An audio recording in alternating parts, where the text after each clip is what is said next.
righty. Good morning, everybody. It is Friday. We made it to the end of the week. Whoop, whoop.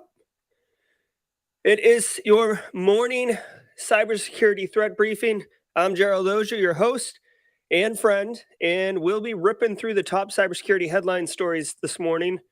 And I'll be giving my professional, reflection, analysis, commentary on all those stories to get you set up for the day.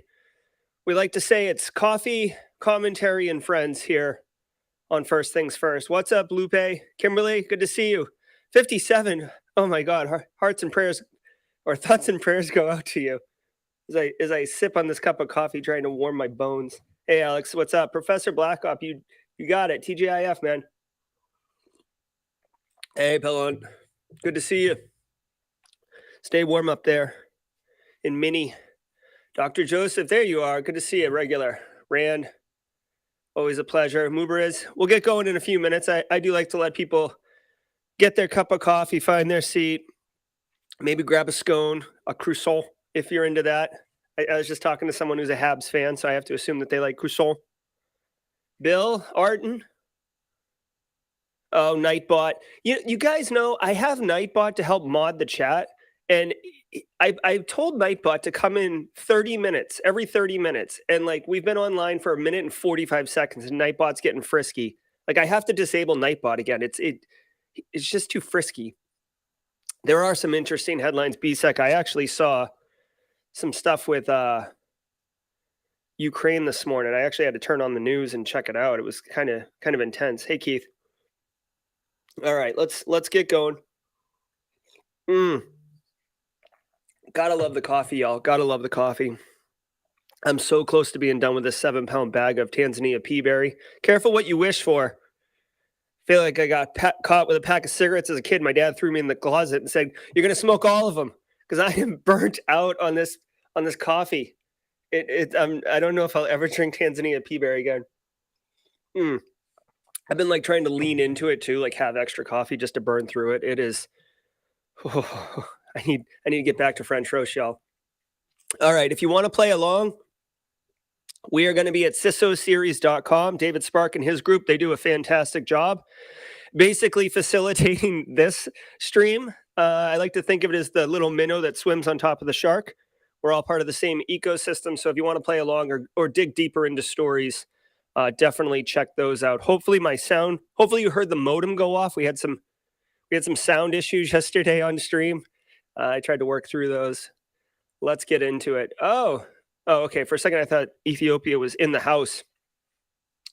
Oh, Dennis, you might want to check yesterday's live stream with Mike Jones because my soundboard broke and I had to analog make all the sound effects with my mouth. So that was something. All right, let's get into it, y'all. It's Cybersecurity Headlines. Thank you, Carrie.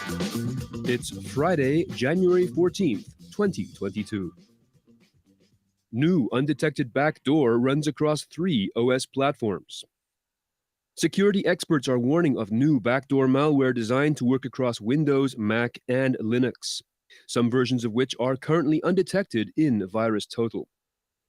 Dubbed SysJoker, SYS Joker, by researchers at Intezer, the malware was discovered during an attack on a Linux web server running in an education sector organization.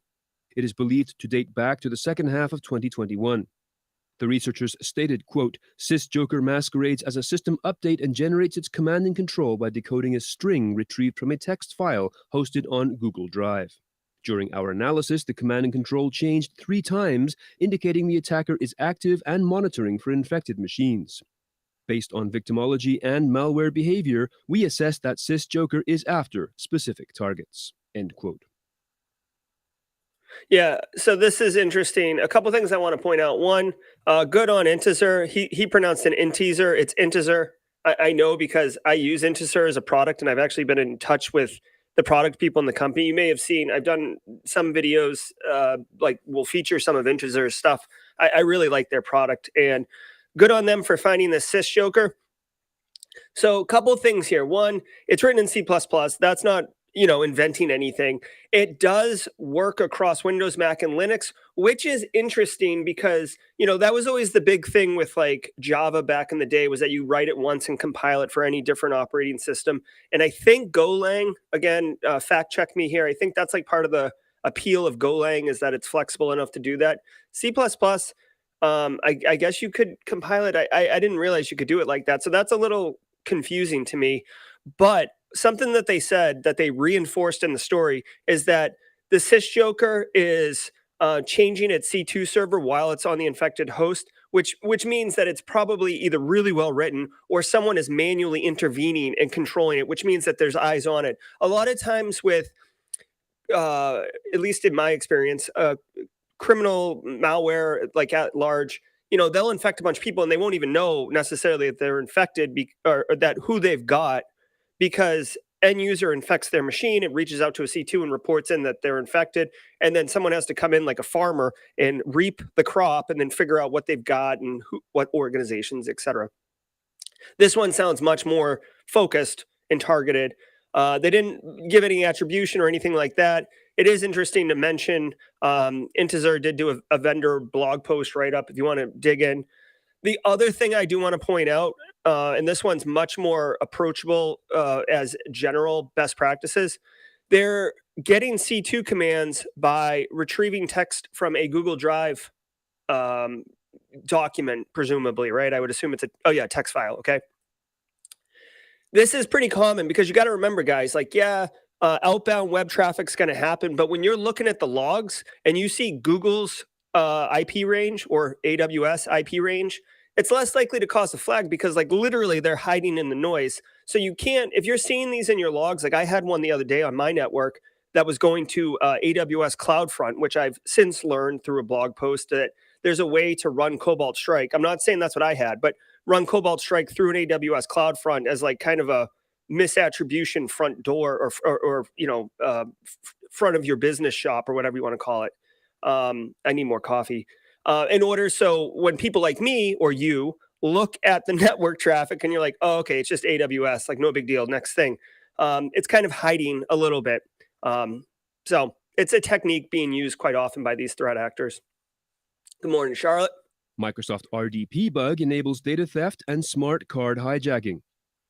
Microsoft Windows systems going back to at least Windows Server 2012 R2 are affected by a vulnerability in the Remote Desktop Services protocol that gives attackers connected to a remote system via RDP a way to gain file system access on the machines of other connected users. Threat actors that exploit the flaw can view and modify clipboard data or impersonate the identities of other users logged into the machine in order to escalate privileges or to move laterally on the network. This according to researchers from CyberArk. They reported this issue to Microsoft, who issued a patch for the flaw, CVE 2022-21893, in its security update for January, this past Tuesday. All right. A couple things here, y'all. Okay. Good morning, Josh. Good morning, Chinuri. Michelle, always nice to see you guys. Matt, Joseph. Listen, guys, Microsoft RDP bug got patched in the January Patch Tuesday, the one that just happened this week, right? So patch your things. Let me tell you something else, okay? Let me tell you something, okay? RDP is not designed for remote access. I know it's called the Remote Desktop Protocol. It is not designed for remote administration of systems. Stop doing this. Like internal networks, like on your non-routable non-routable private IP address spacing, your 172s, your 10 dots, fine. If you need to do it that way, do not open RDP up to the internet because you don't want to drive in on the weekend. I get it. You know what? It's 2022. We have technologies like VPN or a million other enterprise grade solutions. I get that budgets are tight, but come on, man. Like you cannot be running port 3389 open to the internet. Like, surprise, the bad guys know that. Like everyone knows that. Shodan knows that. Stop doing that. If you're doing that, take it for action today. Stop doing that. I'm so like, this shouldn't be a problem. This shouldn't be a problem. And it's a problem. What are we doing here, people? All right. Ukrainian police arrest ransomware gang that hit over 50 firms. It is estimated that the total losses resulting from these attacks is in excess of $1 million US. A 36-year-old resident of Ukraine's capital, Kiev, was identified as the leader of the group, which included his wife and 3 other acquaintances. This according to the police. It is unclear what ransomware strain the gang used to encrypt data on victims' computers, but they delivered the malware through spam emails. 3 members of the gang received ransoms from victims in cryptocurrency, and in exchange, they did provide the decryption tool to restore the data. This, according to the Ukrainian police, made in a statement yesterday.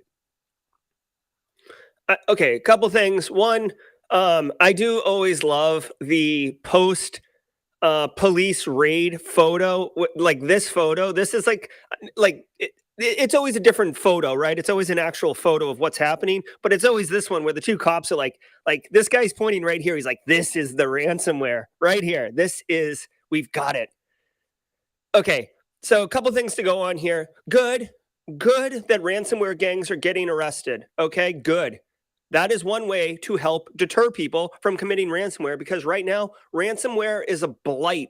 It's a plague that is absolutely it's going everywhere, right? It is a pestilence that has no end in sight because it pays so well, and there's very little being done to the people who are executing those crimes. And you know what I mean? So and think about it this way: high reward, low risk, and the reward is so high that it can be life altering, right? Like, let's say, you got a broken family, or you have no work prospects, whatever, and you can make a quick $100,000, $1 million, whatever. This is definitely a thing. So I'm glad to see that this is going on. I do find it interesting that it was a Ukrainian arrest. We do know, or at least it's suspected, that a lot of kind of Eastern European criminal operators are running many of these ransomware attacks. So it is interesting to see this. Hopefully you guys can't hear it. My dogs are downstairs losing their mind right now. So anyways, good to see this. I'm glad. I wish more ransomware threat actors got arrested in order to help curb the amount of activity in the ransomware space. FBI arrests social engineer who allegedly stole unpublished manuscripts from authors. Italian citizen Filippo Bernardini was arrested at JFK on January the 5th for wire fraud and aggravated identity theft. This is in regard to a grand jury indictment dated July 14, 2021, that revealed his multi-year scheme to impersonate individuals involved in the publishing industry in order to fraudulently obtain hundreds of pre-publication manuscripts of novels and other forthcoming books. A review of Bernardini's employment history reveals he worked at Simon & Schuster up until his arrest. This is following his receiving a master's degree in publishing in 2016 from University College in London. Okay, I'll be honest, I didn't catch all of this because my dogs are literally going bananas right now. But what I definitely heard was maybe an upcoming interview for Darknet Diaries. So this guy is basically, very, very focused on, he says social engineering, but it sounds like he was just like a papers guy, right? Like he could make fake identities, passports. He's like that one piece in any like heist movie where you need the papers to get through the gate or whatever, or to enter the country or whatever. Like there's always that guy.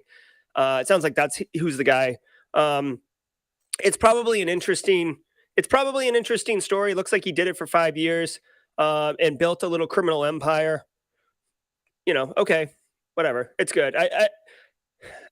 I guess I would call it social engineering. When I think social engineering, I think of like, executing, tricking people, duping them to believe that you are someone you're not, or, tricking them to like reset passwords or stuff like that. I don't think of someone facilitating other people doing that as a social engineer. Maybe I misunderstood the story. Maybe he was doing that as well, but good. You know what? Today's storylines sounds like a lot of justice, right? A cup of hot justice with Ukrainian ransomware actors getting arrested in this guy. And now a word from our sponsor, Blackber at blackberry.com. Admins report HyperV and domain controller issues after first patch Tuesday of 2022. Microsoft's first Patch Tuesday for the year has, for some people, broken Hyper-V and sent domain controllers into boot loops. According to the Register, this is specifically about KB 500.9624, which they say, quote, breaks hypervisors running on WS 2012 R2. As well as the broken Hyper-V, there have been reports of problems with boot loops on domain controllers with other versions of Windows Server affected. Posters in a Reddit thread complained that KB 500.9546 for Windows Server 2016 and KB 500.9557 for Windows Server 2019 were probably also to blame and recommended a swift uninstall of the patches for those affected. Okay, couple things here. One, my IT people, you know you're going to be laughing. You know, who out there is laughing, chuckling, ha, ha, ha, ha, because we're still on 2008 R2. This problem doesn't affect us. No. Yes. I know there's a lot of you 2008 R2 people out there. So anyways, this affected 2012, 2016. This update just reinforces the point in practice, guys, that you should have a patch kind of tiering system where you apply patches, verify that they work on your domain controllers before you roll it out enterprise wide. Obviously, this is way easier to comprehend in large organizations because you literally can't roll them out that fast. But if you are in a smaller business and you have 2 DCs, you should be doing one and verify, and then the next one, obviously, to avoid situations like this. I mean, fortunately, they were able to uninstall the patch because it says it got stuck in a boot loop. So I don't know exactly how they got the ability to uninstall the patch, but again, make sure you're doing backups. That's standard practice, and be able to restore from a backup in this case. But yeah, patches can break things, which again, guys, I say it all the time, right? I'm InfoSec, not IT, right? I do a lot of technology stuff, but IT and InfoSec, there is a Venn diagram, and Josh Mason and I had a little bit of a spat back a couple months ago about this. But listen, there is overlap, but I'm InfoSec, you're IT. I need you to patch your stuff, but if I'm telling you to patch your stuff and it causes production outages and stuff like that, I'm going to lose a lot of political capital. All right, guys? And political capital is basically like your cred, right? Your cred to the organization. So if you lose political capital and you tell IT to do something else, and they're like, yeah, why don't you suck an egg, dude? Last time we listened to you, you broke production. Go grab a clipboard, nerd, and get out of here. So it's very important that you work in a collaborative, gracious way. And for this example, hopefully, if you're in a Hyper-V environment, they've already started testing the patches because they came out on Tuesday. But if you have a Hyper-V environment and your IT staff hasn't started doing this, you should definitely forward them the story and say, hey, this actually gets you political capital by telling them hey, people are experiencing this issue with 2012, 2016. Let's make sure that we test the patches or apply all patches before we do this patch, that RDP one that we just talked about that got patched in the same patch cycle. And then let's do the Hyper-V one in a controlled state. You will get credits or political capital if you do it that way versus the other way. Ransomware locks down prison and knocks system offline. The Metropolitan Detention Center in Bernalillo County, New Mexico, went into lockdown on January the 5th after cyber attackers infiltrated the county systems and deployed malware. Wasn't this the plot line of one of Mr. Robot Season 1 episodes? Just saying. Sorry to interrupt. Local government systems were impacted by the cyber attack, including those used to manage the prison. Inmates were made to stay in their cells as the ransomware outbreak reportedly not only knocked out the establishment's internet, but also locked staff out of data management servers and security camera networks. In addition to interrupting communications for prison employees and inmates, a number of databases are suspected of being corrupted by the cyber attack, including an incident tracker which records inmate fights and attacks. Prison guards were left unable to manage automatic doors. However, physical keys could still be used. Well, I'm happy to hear that they had backup workflows with physical keys to be able to unlock inmates and stuff like that. I mean, you got to remember, yes, they committed some crime that has put them in this penitentiary for punishment, but they're humans, right? They have human rights, and having them locked into their cell for a long period of time is it's inhumane. So I'm glad that they have backup workflows. I do find it interesting. I mean, again, this is just garden variety ransomware, and it's interesting to see what the downstream impact was to the organization suffering a ransomware attack. So this is a good one to flag in your bookmarks, or if you're building like a little use case library, like I like to do. This is a good example of downstream impact, right? Because you could say, oh, Jerry, we've got like this doesn't really exist, but Jerry, we pay $100,000 a year for a cyber insurance policy that gives us $40 million of coverage. We don't care about ransomware, right? Like, I mean, that's a real hyperbolic numbers, but that's a real position that some executives take. Like, we're not going to invest in protecting from ransomware because we have a policy that covers it. Well, a policy doesn't cover, like, no amount of money covers the fact that like people are locked in their cells, or that evidence or inmate fight records or databases are corrupted and stuff like that. So I do find this as an interesting case study. The one thing that I'll say about this before I move on, I find it interesting that the cell doors fail closed. Fail closed means when the system breaks, they lock, right? Most systems fail open, or they fail open outward, right? So think of a building with multiple rooms and stuff like that. You can't go in an office, but the door will allow you to exit the office, right? And if you think about, if there's a fire or, some disaster or something like that, or an active shooter, you want people to be able to get out, but not get in, right? So that's a more complicated system, but normally doors fail open, like they just all unlock, like every Batman movie shows you when the Arkham Asylum goes bananas. So I find it interesting that they defaulted to locked. New Goot Loader campaign targets accounting and law firms. Once prolific spreaders of Revil ransomware, the Goot Loader malware gang, GOOT Loader, has pivoted to actively targeting employees of law and accounting firms with malicious downloads. Yeah. WordPress vulnerabilities let the attackers easily hijack sites offering sample business agreements for professionals, according to the security firm isnt. Law firm employees tricked by the malicious agreements were searching for common legal filings, including post-nuptial agreements, model IP agreements, and Olympus plea agreements, according to the report. By gaming Google's search engine optimization algorithm, Goot Loader was able to get to the top of the keyword search results. Cybersecurity.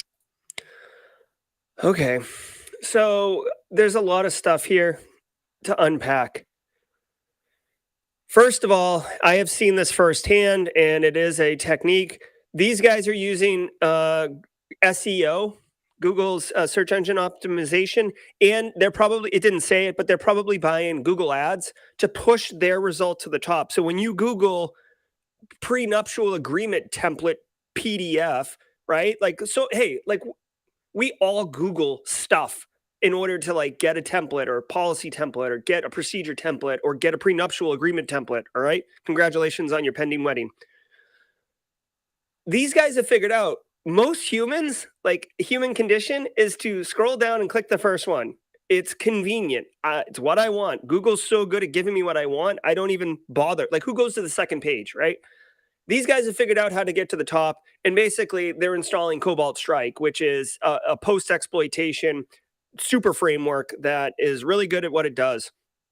The other thing I want to point out, right? So basically, be careful, educate your end users, and keep an eye on your network for activity like this. Hopefully you have EDR, especially if you're working in a law firm, because it looks like there's increased activity there.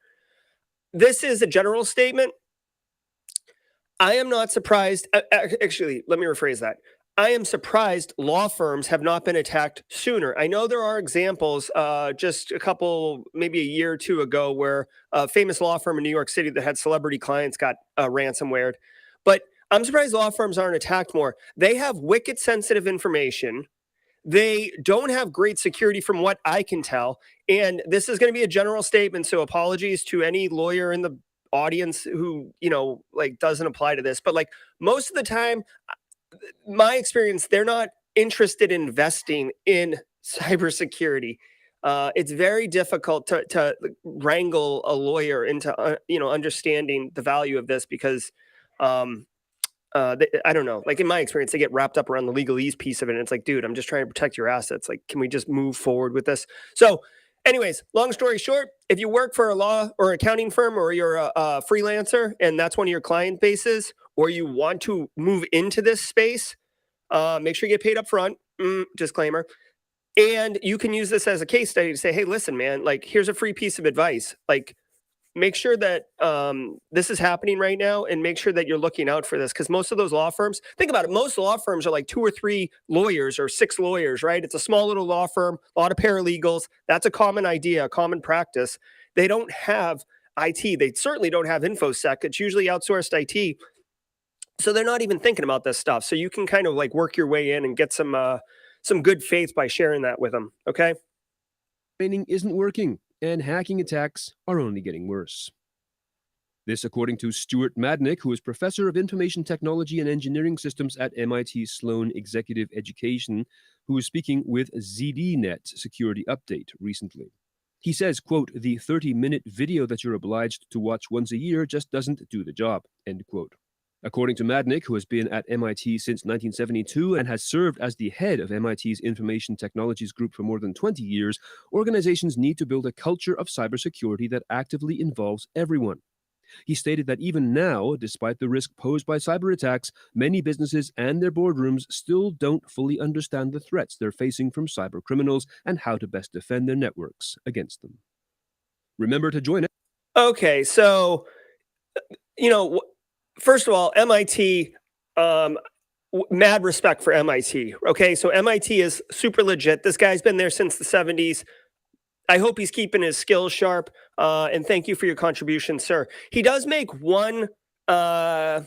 He makes a good point, right? So the 30-minute presentation that you're forced to sit through and watch isn't effective. I agree 100% with this comment.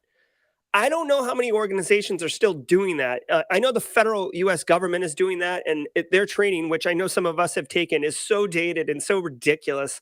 Especially everybody knows that video where it's like the goober out in the hallway who's like knocking on the door and he's like, hello, please let me in. It's like, who are you? It's like, I'm Carl. And then like the person lets him in to like the classified space. And then it's like pop up like, what did Lisa do wrong? It's like, are you kidding me? Like, when does that ever happen? So I said this last night on stream with Mike Jones, the haunted hacker, when we talked about this.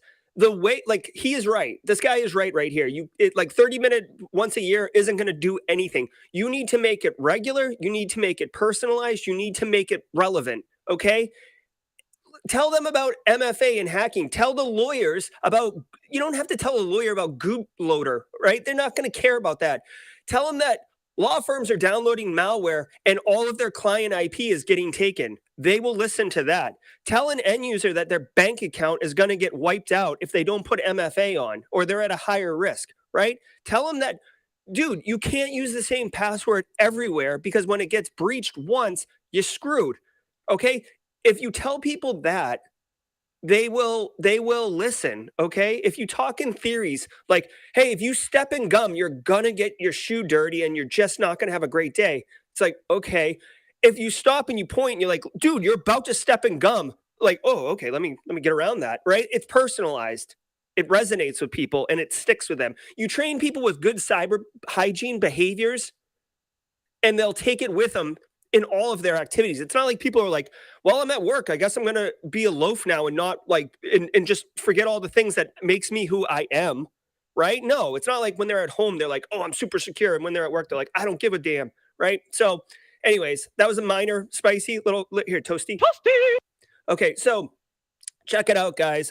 I absolutely love it. We made it through another Friday. Let me drop my exit music. Guys, it's Friday. You know what that means? We can do a raid. If you guys have time and you're interested in a little AMA action, our good friend Neil Bridges over at Cybersecurity does a live stream every Friday at 8:30.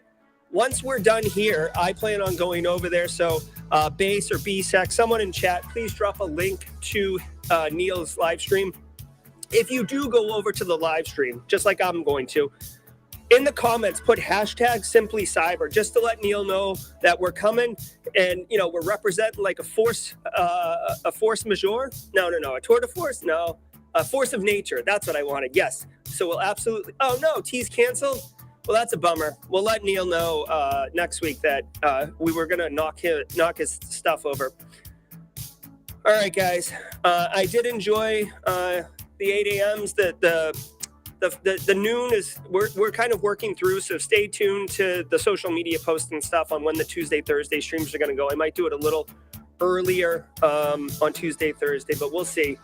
Guys, it's been an absolute pleasure. You guys are all wonderful. I love doing this with you every morning. Have a wonderful weekend. Be good to each other, and we'll see you on Monday.